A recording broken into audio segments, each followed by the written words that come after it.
D'abord que je vous dise qu'on ne risque rien à livrer le secret professionnel, puisqu'on ne livre pas le moyen de s'en servir. Secret professionnel par Charles Danzig. C'est un chef-d'œuvre de la littérature italienne. Un chef-d'œuvre, autant dire que ce n'est pas un classique. Le classicisme, c'est le talent récupéré par l'ennui. Il y a dans cette notion de classicisme une légère nuance de chantage à l'élégance. Un classique, ça serait à la fois beau, chic et indiscutable. Un classique, ce serait Versailles ou le Forum de Trajan, une forme qu'on serait un barbare de vouloir même discuter. Sous le classicisme, il y a une idéologie, celle de l'imitation, de la reproduction d'un canon qui fixerait les éléments du beau. Le canon, je crois que ça sert surtout à tirer sur les lecteurs, pour les intimider, qu'ils restent bien en groupe, au même endroit, dociles. Un chef-d'œuvre, c'est tout autre chose. Un chef-d'œuvre ne suit pas un canon, c'est une bombe. Il explose de manière inattendue, à un moment où on ne l'espérait pas, et ne suivant aucune forme préexistante. Le neveu de Wittgenstein de Thomas Bernhard ne ressemble pas à Au les beaux jours de Samuel Beckett, lequel ne ressemblait pas à La recherche du temps perdu de Marcel Proust, lequel ne ressemblait pas au Prince de Hambourg de Kleist, lequel ne ressemblait pas au Pontique d'Ovide. Je crois qu'aucun chef-d'œuvre n'a jamais rien imité, et que s'il l'a cherché, il a été si génial qu'il n'y est pas arrivé. Les chefs-d'œuvre fixent eux-mêmes les critères selon lesquels on doit les juger. Qui penserait à appliquer les critères tirés de la lecture de Proust et de l'enchantement qu'il nous a procuré à Samuel Beckett et vice-versa?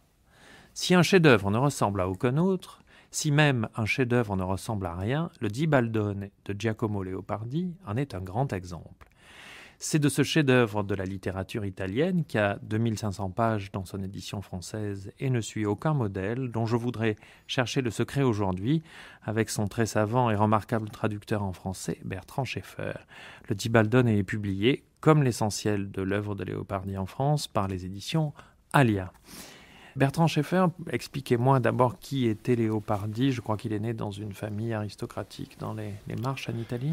Oui, c'est un jeune noble comte de Recanati, qui est une ville qui se situait au sud d'Ancône, au bord de l'Adriatique, et qui arrive à une période particulièrement, difficile pour l'Europe entière, et spécialement pour l'Italie, qui est l'objet d'une espèce de chantage de toutes les grandes puissances européennes, et qui elle-même a une structure politique complètement explosée. Nous sommes quand ? Nous sommes en 1798 et au moment de la naissance de Leopardi, et donc il faut imaginer les premières années du 19e siècle, c'est-à-dire la période qui correspondrait, à Tocqueville par exemple, en France. C'est-à-dire des gens très jeunes, des aristocrates très jeunes, très brillants, qui ont tout de suite l'intuition de leur œuvre à l'âge de 20 ans à peu près, et qui, en tant qu'aristocrates, vont évidemment hériter d'un choc monstrueux, qui est donc celui de la Révolution. Et pour un Italien, d'un choc encore plus monstrueux, c'est-à-dire que non seulement, il y a une défaite de l'aristocratie d'une manière générale, mais il y a, la défaite d'une nation entière qui commençait à dominer au moins 2 fois le monde, pour ne pas dire l'univers, et qui est proprement réduite à rien, si ce n'est un état de quasi-esclavage au début du XIXe siècle. Dans un petit texte autobiographique, Léopardi dit « De ma naissance, je ne dirais qu'une chose, mais lourde de conséquences, c'est que je suis né de famille noble dans une ville ignoble d'Italie. » Oui, on peut même dire dans un pays devenu lui-même ignoble, et finalement dans une Europe elle-même ignoble, vis-à-vis des Italiens. Et qui sont ses parents? Je crois que son père était une sorte de tyran. Un tyran, une espèce de patriarche, et sa mère, quelqu'un d'à la fois bigote, tyrannique aussi, en même temps soumise à l'autorité du père, qui était le grand notable de Recanati. Recanati, c'est une toute petite ville. C'est une toute petite ville, vraiment, c'est quelque chose qu'on peut imaginer extrêmement étouffant pour un esprit aussi fort et aussi. Et il vivait dans un château. Ça ressemble un peu à un château. C'est le palais du comte Monaldo, son père, et c'est une sorte de petite forteresse au milieu de Recanati. Et le père lui-même, auteur. Mais évidemment, un auteur extrêmement conservateur. Donc, il écrivait quoi? Il écrivait des espèces de pamphlets, de satires, de petits traités, enfin comme voilà tout. Un érudit de province. Exactement, un érudit de province. Ouais. Mais je crois que le père a fait une chose très bien, ou qui a sûrement été très bien pour son fils, c'est qu'il a constitué une énorme bibliothèque. Alors c'est pas vraiment pour son fils qu'il l'a constitué. Disons que c'était la salle de jeu de son fils, ce qui en dit long, enfin sur l'intimité, la sentimentalité des rapports entre père et fils. Enfin, c'est là que le comte Monaldo a connu Leopardi, qui en quelques années avait tout lu, tout compris, tout commenté et d'une certaine façon aussi tout dépassé.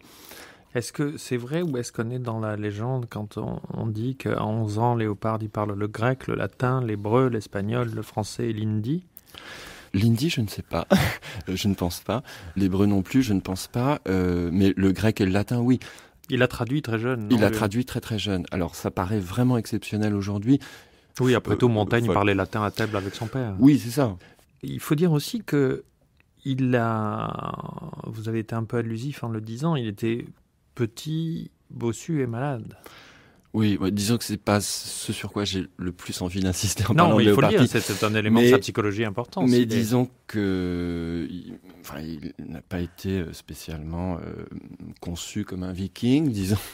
C'est vrai qu'il avait une constitution très faible, qu'il était petit et que les longues heures d'études en fait passées dans la bibliothèque l'ont rendu bossu très tôt, très jeune et quasi aveugle. Très vite aussi. Donc il s'est vraiment ce qu'on appelle consumé dans les études. Et donc ce jeune garçon, puis très jeune écrivain, décide, je crois très jeune, à l'âge de 19 ans, d'entreprendre ce livre dont nous parlons et qui s'appelle Le Zibaldone. Disons que c'est quelque chose qui démarre, comme pourrait démarrer un journal, soit un journal intime, soit un journal de travail, soit un cahier de brouillon, parce qu'au départ, c'est plutôt ça. Et puis, très très vite, il y a une espèce de jeu de combinatoire, justement, entre tous les sujets qu'il va aborder dans ce petit carnet, c'est-à-dire entre la note, le souvenir, l'aphorisme, la petite remarque complètement annexe, qui, encore une fois, pourrait pas prendre place dans un livre. Et très très vite, ce brouillon disons, de hasard, qui était vraiment destiné à rester sur le bord d'une table, disons, va devenir une espèce de pôle d'attraction extrêmement fort et extrêmement puissant dans la volonté et l'inclination intellectuelle de Leopardi. Et en fait, il va y revenir parce que c'est un endroit stratégique et unique, et je pense au départ non décidé, et presque subi, du coup, où il va comprendre progressivement qu'il n'y a que là que l'essentiel, au fond, de sa pensée. Quand je dis l'essentiel, c'est peut-être le substrat, va pouvoir s'exprimer. C'est-à-dire, dès qu'il entre dans une composition stricte, peut-être à cause du travail du style, il va être obligé de lâcher un certain nombre de choses, il va être obligé de condenser, de résumer. Or là, il est devant et il a à faire, il ouvre lui-même la possibilité d'une sorte de respiration. Il l'a écrit durant combien d'années car le livre s'achève, il a une fin, il est daté. Oui, pendant une quinzaine d'années. Donc il a écrit ça entre 19 et 34 ans à peu près. Voilà, et il n'écrit plus rien pendant les 5 dernières années. Et il y a une période néanmoins plus fructueuse où il écrit principalement... Il y en a deux, je crois que c'est 1821 et vers la fin. Il y a des périodes très très intenses de travail où il est à la poursuite d'un raisonnement à la fois qu'il arrive toujours à prendre et qui lui échappe toujours, parce que c'est toute la question du Zibaldone, justement, d'être une espèce de système qui n'arrive jamais à se boucler, par essence. D'ailleurs, ce qui en fait un livre d'une portée considérable, en fait, pour tout l'avenir philosophique en fait du 19e et du 20e siècle. Donc des moments très très intenses, et puis d'autres moments où en effet, toutes les 3 semaines, tous les mois, une petite note, comme ça, comme une sorte de chose, de goutte qui tomberait comme ça sur une pierre, mais à l'intérieur de laquelle résonne en même temps l'ensemble des autres. Est-ce qu'il publie d'autres considérations. choses au moment Ah oui, où il écrit? c'est toute sa vie de travail. Hein. C'est pour ça qu'on peut apparenter ça. C'est-à-dire, il publie des poèmes. Oui, il publie toute son œuvre. Voilà. Dans le temps du Zibaldone, il publie absolument toute son œuvre. Ce qui ne représente pas énormément de choses, en tout cas de son vivant. Ça représente à peu près la moitié de ce qu'il a publié. Mais ce sont des poèmes. C'est les plus grandes choses, les canti, le discours d'un Italien sur la poésie romantique, les idylles, etc. C'est les opérettes morales, les petites œuvres morales. Ouais, les principaux travaux de Leopardi sont absolument publiés. Et il est immédiatement connu pour ça? Il est assez vite connu, en fait.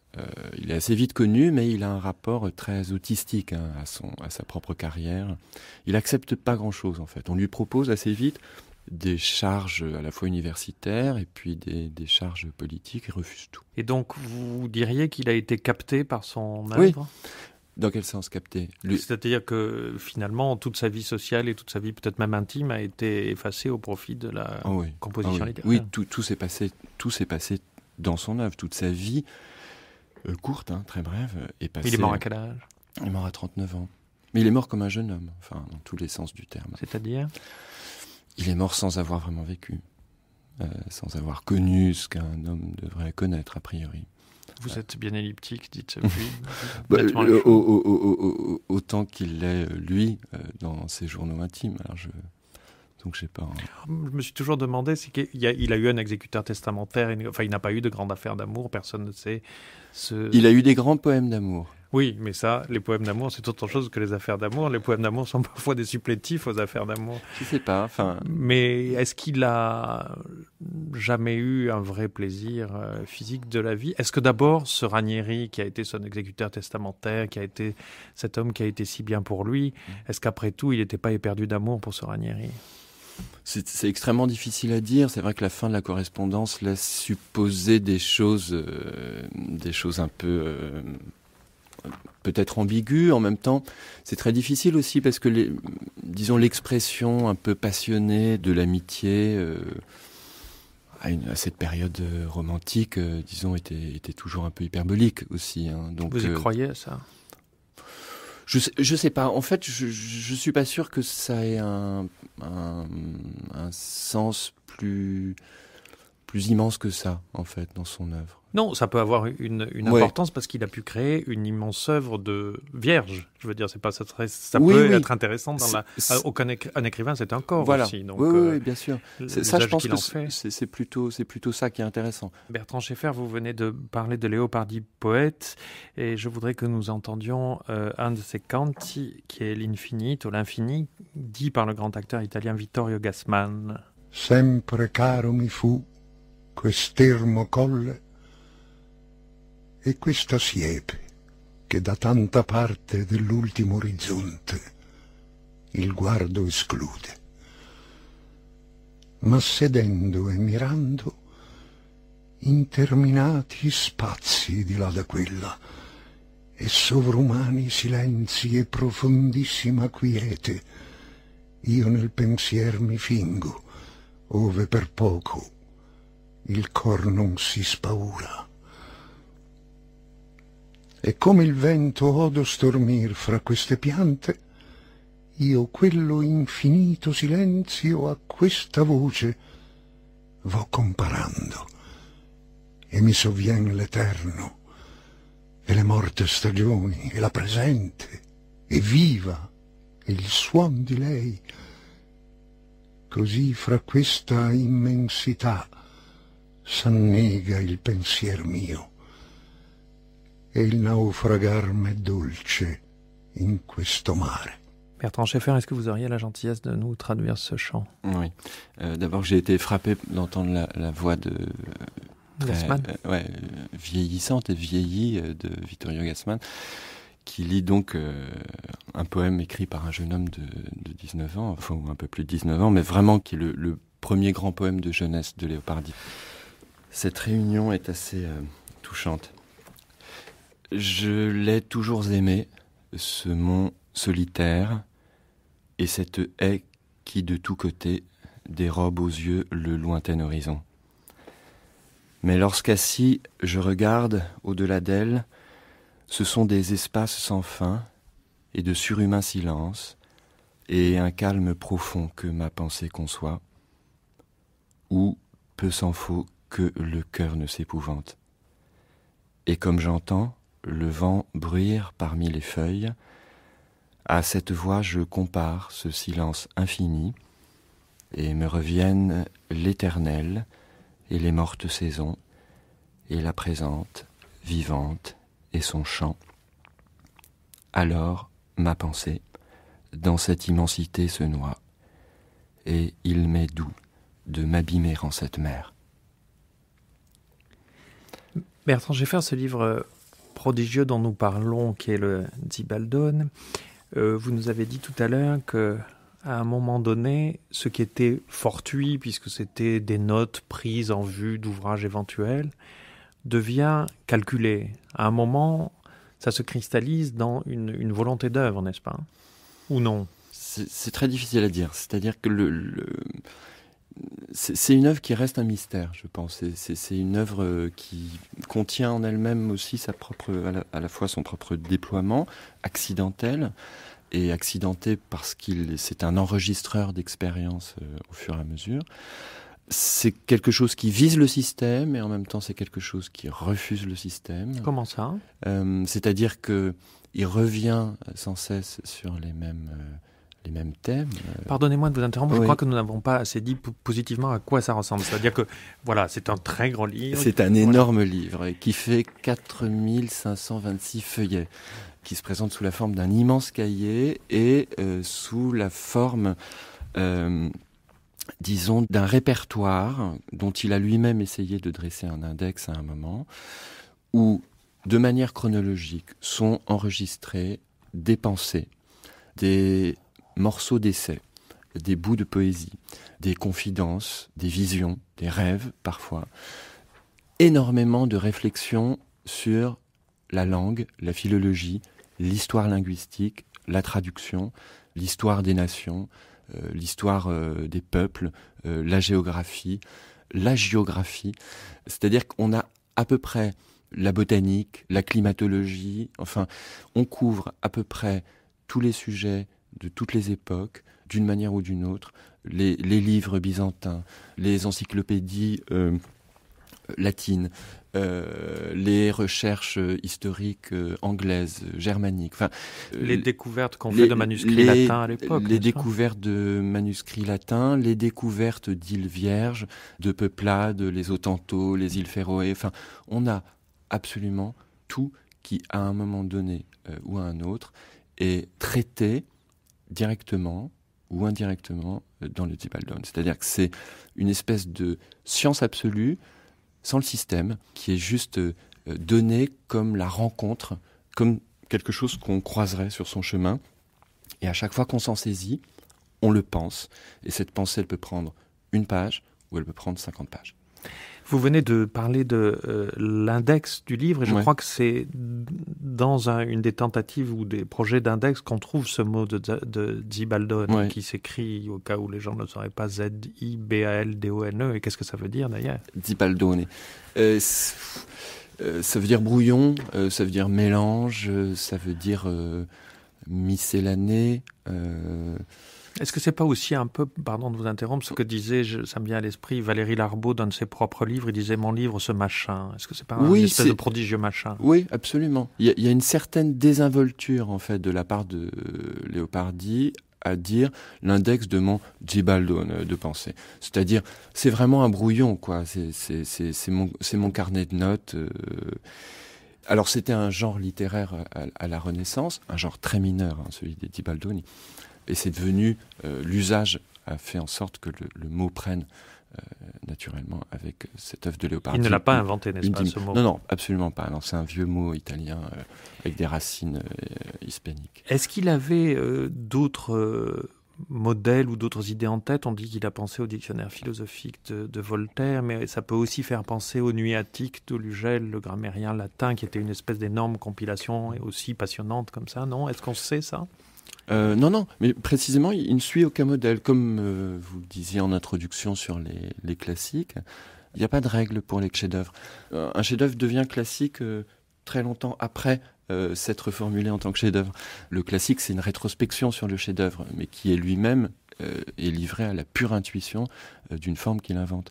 Et c'est exactement ce que fait Leopardi. Alors en effet, au Lugel, en effet, d'autres modèles, on a tout dit, et presque son contraire, en parlant de Pascal, de Montaigne, de beaucoup de choses. Simplement, voilà, à partir du moment où on est face à quelqu'un qui lui-même n'est pas en train de penser la composition de son œuvre, mais de la vivre, il n'y a pas d'autre exemple que celui de sa propre expérience intellectuelle qui sans cesse produit une expérience, la réfléchit et relance sa réflexion avec une autre expérience. Et cette expérience, ça peut être marcher sur un chemin, entendre un chant au fond qui lui parvient, ou ça peut être tomber dans un livre antique sur le fait que, je ne sais pas, par exemple, les morts avaient les yeux fermés très vite dans l'Antiquité. N'importe quoi, enfin, est l'occasion, en fait, de redéployer l'ensemble de ses connaissances, l'ensemble de son système, et il ne peut pas y avoir d'ordre, comme dans ces espèces de sommes d'encyclopédie latine, par exemple, qui étaient organisées selon la structure du monde, etc. Je voudrais vous citer la première phrase que vous connaissez bien, puisque vous l'avez traduite, de Gibaldone, qui est « Beau palais, un chien dans la nuit, de la ferme, au passage du promeneur ». Eh bien, je trouve que c'est presque une phrase de roman, que c'est presque une phrase de fiction. Est-ce que vous ne diriez pas que le Gibaldone, c'est le roman d'une pensée en train de se former? Je peux totalement souscrire à cette formule. Oui, c'est très beau. Palazzo bello, cane di notte, dal casolare al passaggio del viandante. Oui, absolument. C'est une ouverture de roman. Ça, je suis absolument d'accord avec ça. Pour moi, c'est ce qui m'a frappé, c'est ce qui m'a donné envie d'ailleurs de m'y plonger. C'est que derrière l'aridité, en effet, de 500 pages de philologie, on a une puissance romanesque, évidemment, qui est à l'œuvre. Je pense même que c'est sans doute l'un des romans les plus faramineux. Et c'est vrai qu'avec la distance, puisque j'ai sorti cette traduction il y a une dizaine d'années... Par parenthèse, oui. C'est une proposition que vous avez faite ou c'est une commande? C'est pas négligeable. C'est une rencontre. C'est une rencontre avec Gérard Bérébi. Lui avait entamé les œuvres la traduction des œuvres de Leopardi. Moi, j'avais traduit et fait des petits essais pour lui, plutôt autour de la Renaissance italienne, avec lui à la fin des années 90. Et puis voilà, on s'est rencontrés, il m'a proposé, et voilà, et je me suis tout de suite, en effet, jeté dans l'entreprise. Mais en réalité, oui, ce qui m'a plu, c'est que ce côté savant était soutenu en fait par une puissance fictionnelle immense, une puissance romanesque immense, et que l'aspect philosophique avait son horizon, au fond, dans une formulation littéraire et poétique. Ce qui est un peu le sens que j'essaie, quant à moi, de donner à mon propre travail. Et c'est pour ça que j'ai pu me jeter dans cette entreprise. Sinon, je pense que je n'y serais jamais arrivé. Si je n'avais pas la croyance que ça allait dans la bonne direction, et que ce n'était pas justement une œuvre entièrement refermée sur elle-même, mais qui proposait de repenser la forme romanesque aussi. Et d'ailleurs, avec le temps, c'est étrange parce que deux choses me frappent, au fond, plus qu'au moment où j'ai traduit d'ailleurs. Je repense beaucoup au journal de Kafka maintenant. Et c'est vrai quand je relis des pages du journal de Kafka, peut-être parce que Kafka et Leopardi ont quelque chose d'assez commun, au fond, de éternels jeunes hommes, conscience malheureuse, qui se donnent quasi corps et âme à la littérature et à la déception amoureuse, et à cette idée aussi de l'enfermement. Mais il y a des notations dans le journal de Kafka qui me rappellent souvent le Gibaldone. Et puis une autre chose qui m'a frappé, bizarrement, c'est Huysmans. Ouais, parce que parfois j'imagine au fond le Gibaldone un peu comme l'appartement de Des Esseintes. C'est-à-dire quelque chose qui se remplit, et plus ça se remplit, au fond, plus ça se vide. Toutes les connaissances finissent par à la fois s'emboîter, et puis en fait se dissoudre. Sauf que, pardon de vous interrompre, mais j'ai plutôt l'impression que Des Esseintes est un vide qui essaie de se remplir, alors que Léopardi est un plein qui déverse son plein, parce que Des Esseintes fait des tentatives en permanente, c'est juste un poseur qui essaie de trouver des choses. Et c'est très sincère, Léopardi, non ? Ah oui, bien sûr que c'est très sincère. Oui, mais il y a une assez belle sincérité de la part de Des Esseintes. Par exemple, notamment dans son voyage loupé en Angleterre. Ça, je trouve que c'est magnifique. Il essaye de partir, il n'arrive pas à partir. Ça, c'est des petites choses qui me rappellent un petit peu Léopardi. Il y a d'ailleurs dans le Dibaldon des phrases, pour aller dans votre sens, un peu mystérieuses qu'il ne faut peut-être même pas chercher à expliquer. Celle-ci, que je trouve très belle, qui est « Je ne saurais qualifier l'amour que j'ai toujours éprouvé envers mon frère Carlo, autrement qu'en l'appelant amour de rêve. » Ouais. Comment il dit en italien, vous vous rappelez ? Amore di sogno. Ouais, je pense que c'est ça, ouais. C'est à la fois cet énorme livre passionnant et prodigieux, c'est à la fois de la philosophie, de la philologie, et beaucoup de philologie, comme vous le disiez, mais aussi des notations sensibles qui, d'ailleurs, contribuent à éclairer rétrospectivement la partie plus aride. Mais quand je parle de Huysmans, je ne veux pas du tout insister sur Huysmans. Enfin, si ce n'est qu'il y a quand même quelque chose sur l'ennui qui est très fort, et chez Léopardi, et chez les poètes et les écrivains français du XIXe siècle, sur la littérature comme lieu où on peut en fait s'extraire du néant, tout en y retournant. C'est bien toute la question aussi de Léopardi. C'est que le rapport entre philosophie et poésie se joue là. Enfin, c'est la poésie qui va permettre à la philosophie, selon Léopardi, d'être juste, c'est-à-dire de pouvoir être contradictoire. C'est parce que à un moment donné, elle va trouver son expression poétique qu'elle va pouvoir tenir ensemble des contradictions. Que s'il était philosophe systématique, il se devrait de résoudre. Et donc de passer à côté précisément de la contradiction de la vie. Alors Bertrand Schaeffer, j'ai compris qu'il n'y avait pas de secret au Dibaldon et c'est sa force d'ailleurs, c'est qu'il cachera toujours son secret probablement, mais il y a quand même un secret intéressant, c'est le secret de sa transmission. Car c'est un livre, nous l'avons dit, qui n'a pas été publié par Léopardi de son vivant. Comment ça s'est passé, la découverte de ce livre ? De manière très étrange. Alors, il a été confié donc à son ami Antonio Ranieri à la mort de Léopardi, qui est mort à Naples d'une indigestion de glace au citron, nous dit-on, comme quoi était un ultime plaisir que la vie lui avait toujours refusé. Et par un bizarre jeu d'héritage, il a été retrouvé chez des femmes de chambre. Et immédiatement, mais des années plus tard, très longtemps plus tard, capté en fait par une commission ministérielle, récupéré, acheté par la Bibliothèque nationale de Naples, publié en 98-99. Deux dates qui m'intéressent évidemment beaucoup parce que c'est d'un côté un coup de dé de Mallarmé, ouais, et de l'autre l'interprétation des rêves de Freud. Donc, c'est-à-dire deux œuvres qu'on pourrait tout à fait dire avoir été influencées si elles l'avaient lues par le Dibaldon. Et il faut pour finir dire que votre traduction est la première traduction intégrale en France du Dibaldon. En France et ailleurs. On devrait vous médailler pour ça, Bertrand Schaeffer. C'était Secret professionnel, le 125e.